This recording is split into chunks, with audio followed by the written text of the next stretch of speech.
Esporte News no ar, confira os destaques do programa de hoje. Internacional e Corinthians empatam por 0-0 no Beira-Rio. Com muita intervenção do VAR, Palmeiras e Bahia empatam por 2-2 no Allianz Parque. Avaí e Cruzeiro empatam por 2-2 na Ressacada. Botafogo bate o Atlético Paranaense por 2-1 no Engenhão. Vasco da Gama derrota o Goiás por 1-0 no Serra Dourada. A expectativas informações para o encerramento da rodada com CSA e Fortaleza. E Rogério Ceni é anunciado como novo técnico do Cruzeiro. Agora no Jornal Esporte News. Polêmico desde a instituição do VAR. Palmeiras 2-2 de Dudu, Bahia 2-2 de Gilberto. Olha que jogo, hein? Que polêmica. Teve Felipe Melo expulso, teve Gregório expulso, teve 2 pênaltis, teve uso do VAR, teve Felipão levando cartão amarelo, teve o Palmeiras saindo na frente, teve o Palmeiras levando empate. Olha que jogaço no Allianz Parque. O torcedor do Palmeiras que foi, o do Bahia também, com certeza assistiu a um belíssimo espetáculo. Primeiramente com o gol do Dudu, no rebote do goleiro Douglas, ele abriu o placar no Allianz Parque. Olha, a questão é que a arbitragem, apesar da demora, eles tinham que aprender com a Premier League. Afinal, todo mundo copiou os ingleses quando criaram o futebol.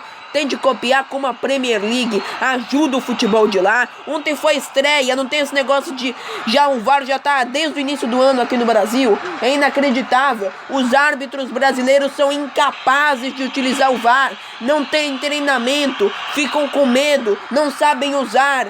Ficam prisioneiros do VAR e ficam 5 minutos para tomar decisões simples. É inacreditável. Ah, mas acertaram. Mas não precisava demorar tanto. Não precisa colocar a mão no ouvido, ficar 5 minutos, depois na cabine ficar mais 3. Não dá isso. Não é possível. 10 minutos de acréscimo foi o que foi dado. 10 minutos de acréscimo. Isso é inaceitável. E não foi por causa de falta, foi por conta da incompetência dos árbitros. Eles não sabem usar o VAR, não sabem a regra. Querem inventar na hora do jogo, ficam com medo. E acertaram a arbitragem, os árbitros, nos 2 pênaltis. Mas não precisava ter demorado tanto. E quando o árbitro fala para consultar o VAR, vai logo olhar o VAR, não fica colocando a mão no ouvido não, que aquilo é uma coisa irritante. Até porque ele tem que dar o pênalti ou não quando ele olha a imagem, porque não é lance, sim ou não, é interpretativo. O pênalti é interpretativo. Então ele não pode botar a mão no ouvido e dizer, eu acho que foi, isso aí é impedimento. Vocês não conhecem a regra. Outra coisa, não pode parar depois que o jogo é iniciado. Meu Deus, é básico. Será que no curso da CBF os incompetentes que estão lá não fizeram isso? Isso é básico. Como eles podem ser tão incompetentes? Até eu, que não sou estudioso de regra nenhuma, sei disso. Não pode. Um jogo foi anulado por causa disso, porque reinicia e volta. Não pode. Tá errado. Meu Deus, é uma questão básica. Sobre o Felipe Melo, a expulsão foi corretamente aplicada. Tem gente que ainda defende, por favor, né? O Felipe Melo foi expulso justamente, parabéns à arbitragem. Foi a primeira expulsão do Felipe Melo na carreira, né? Eu acho. Pelo amor de Deus, né, gente? Foi um lance absolutamente duro e ele mereceu ser expulso. Vamos às estatísticas, porque o VAR não deixa, né? A gente tem que vir sempre falar do VAR, porque a incompetência é grande. E a culpa não é nem do VAR, hein? Porque a tecnologia é muito boa, mas sim de quem usa. Vamos lá às estatísticas. Jogo que teve a expulsão do Palmeiras, teve a expulsão da equipe do Bahia, um jogo realmente muito disputado e o Palmeiras perdeu a oportunidade de ficar apenas 1 ponto do líder do Campeonato Brasileiro, o Santos. Olha, o VAR não dá, hein? A gente tem que de novo vir falar do VAR, é o assunto principal. Eu queria estar comentando a partida, se o Felipão acertou. O Felipão, você não bota o dedo na cara dos outros, é feio. Você podia ter sido expulso e o quarto árbitro pode advertir. E o Felipão não pode fazer aquilo que ele fez, é lamentável. 17 chutes do Palmeiras, 7 do Bahia, 9 chutes a gol do Palmeiras, 4 do Bahia, 41% de posse de bola do Palmeiras, 59 do Bahia, 286 passes trocados pelo Palmeiras, 430 pelo Bahia, que marcou de novo 2 vezes com o Gilberto em 2 partidas, 5 gols do Gilberto. Tá pouco craque ele. Vamos à precisão de passes, 78% do Palmeiras, 84% do Bahia. 15 faltas cometidas pelo Palmeiras, 19 pelo Bahia. 6 cartões amarelos do Palmeiras, 3 do Bahia, um cartão vermelho para cada lado, impedimento para cada lado, 11 escanteios, 8 do Palmeiras, 3 da equipe do Bahia. E também tivemos cartões amarelos para o Bahia, o 25 Giovani, o 3 o Anderson, o 26 Gregório, o 11 Luca para o Palmeiras, o 2 Marcos Rocha, o 6 Diego Barbosa, o 7 Dudu, que foi jogaço dele, hein? Que jogaço do Dudu. O 14 o meio-campista Gustavo Scarpa, o 8 Zé Rafael e o Luiz Adriano fez sua estreia no Palmeiras, jogou bem, saiu aplaudido. Mas eu acho que fica um gostinho de quero mais pra torcida do Palmeiras. Não adianta xingar o VAR, tá, gente? Pode xingar pela demora, mas não pelas decisões. Foram absolutamente corretos. Os 2 pênaltis marcados foram absolutamente corretos. A expulsão do Felipe Melo também. Sobre o mérito, não há nada a se reclamar do VAR. Mas sim como foi chegado o método. O método A. Porque na Premier League eu assisti, eu vou voltar a citar a Premier League. Porque eu assisti o jogo do City, foi 5-0 City contra o West Ham no sábado, pela manhã. Eu tava assistindo e fiquei impressionado. Era a estreia deles. Era o primeiro jogo. E esses incompetentes estão há 5 meses. A mais até, que é desde fevereiro. Já estamos em agosto. Hoje é dia 12 de agosto. E eles não aprenderam a usar o VAR. É inacreditável. Falta treinamento. Falta de treinamento. É básico. Isso é básico. Eles não sabem as regras. Ficam com medo, são incapazes. Precisam de treino. Não é possível. A gente vê que o problema não é o VAR, porque lá fora as equipes não são prejudicadas por conta do VAR. Ninguém reclama porque o VAR demora. Porque o VAR é eficiente aqui no Brasil. O VAR é uma vergonha. E é uma vergonha por conta dos árbitros, não por conta do equipamento em si, que é maravilhoso, que ajuda o futebol. Aprendam, a CBF dê cursos de verdade, não esses incompetentes, esses incapazes que estão à frente do VAR. Porque não dá. Não dá. Para cada jogada que tem o VAR, 5 minutos. Que é isso? O que é isso? Não dá. Filipão e as polêmicas do VAR, analisando o Palmeiras 2, Bahia 2 no Allianz Parque. Esteja dirigindo aí o jogo, quando o Davidson recebe a falta, ou se não foi falta, ele se dirige como se dirigia o Davidson, dizendo que o Davidson era um fiteiro, tu é um fiteiro. Faz muita fita, tá te jogando. Não é ele que tem que falar. Quem tem que dar o cartão, por alguma razão, é o árbitro. Não é ele, não. E ele não tem nada que falar com o jogador dessa forma. Ele tem que ficar na dele, falar pro juiz, então, que o rapaz se atirou, então o juiz toma a decisão. Então é só isso. Hoje é o 13º jogo, 14º, e hoje fui punido com um cartão amarelo. Não tenho punição nenhuma, mas desse jeito eu não gosto. Felipão dizendo que o Daverson foi chamado de fiteiro pelo 4º árbitro, por isso ele reagiu. Informação que ele deu agora na entrevista coletiva. Ou para ter problemas, ou para que no futuro seja uma coisa já mais organizada. O VAR está aí, e foi institucionalizado, e um dia acho um pelo em ovo de um lado, outro dia acho pelo em ovo do outro lado. É assim, a gente tem que ficar quieto e esperar que as coisas evoluam de tal forma que possa a gente ter certeza daquilo que está sendo examinado ou que tem ocorrido. Então vai evoluir, provavelmente, como está evoluindo na Inglaterra, em outros países. Na Inglaterra não está nem evoluindo, porque na Inglaterra foi o primeiro jogo que foi utilizado. E já está bem melhor que aqui no Brasil, que demorou 5 minutos, não sabem coisa alguma da regra, ficam colocando o dedo no ouvido em lance interpretativo. Não existe, né? Não existe. Porque não adianta. O VAR é um instrumento, está aí. Beira-Rio, que jogo horroroso! E ambas as equipes estavam com a equipe titular, hein? Vale destacar. Internacional 0, Corinthians 0.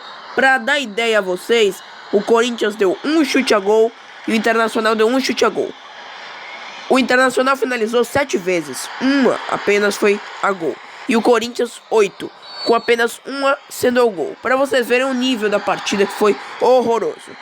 56% de posse de bola do Internacional, 44% do Corinthians, 550 passes trocados pelo Internacional, 447 pelo Corinthians, 84% na precisão de passe Internacional, 78% do Corinthians, 16 faltas cometidas pelo Internacional, 8 pelo Corinthians, 3 cartões amarelos do Internacional, 2 do Corinthians, nenhum cartão vermelho, 3 impedimentos colorados e 11 escanteios, 9 da equipe do Internacional e 3 para a equipe do Corinthians. Ao todo foram 12 escanteios, corrigindo a informação anteriormente dada por mim aqui no Jornal Sport News.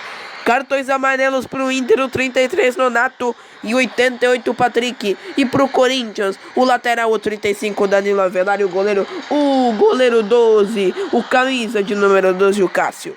O Internacional não consegue um bom resultado, na minha opinião não é bom, porque criou melhores chances, aqui assim podemos dizer, o jogo foi muito escasso em produção, mas as melhores chances foram da equipe colorada, tanto no primeiro quanto no segundo tempo, que teve mais posse de bola, trocou mais passes, foi melhor do que o Corinthians na partida, mas não conseguiu o resultado, que seria muito importante para se aproximar no G6, até porque na próxima rodada já vai poupar, porque no meio de semana terá Libertadores.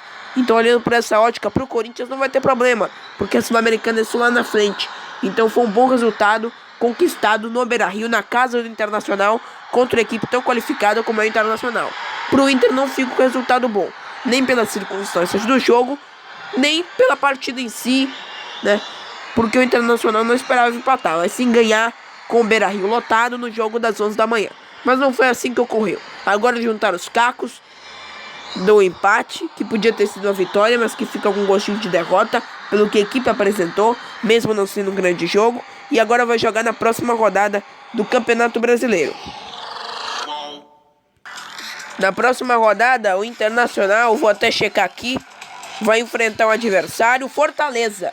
Inter e Fortaleza, no sábado, fora de casa. É muito complicado o jogo no Castelão. Apesar de Fortaleza ter trocado técnico com o Rogério Ceni e tal, mesmo assim é um jogo complicado. E o Inter vai com reservas, porque quarta-feira tem Flamengo na Libertadores. Então era um jogo muito importante para o Internacional vencer, e até porque era confronto direto pela vaga no G6. Ele analisa Corinthians 0, Internacional 0 no gigante da Beira-Rio. A sua análise do jogo, se talvez faltou entrar um pouquinho as jogadas do Cleison e do Pedrinho para você aproveitar melhor a retomada de bola. Boa tarde. Sim, ponto num lugar onde o Inter acho que é o segundo melhor mandante da temporada, que vem numa sequência boa.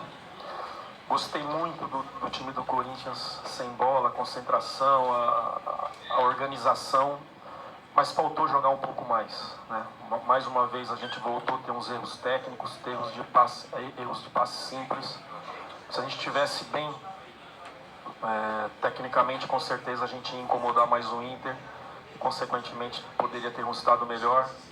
Mas estamos na nossa sequência, sempre difícil jogar aqui.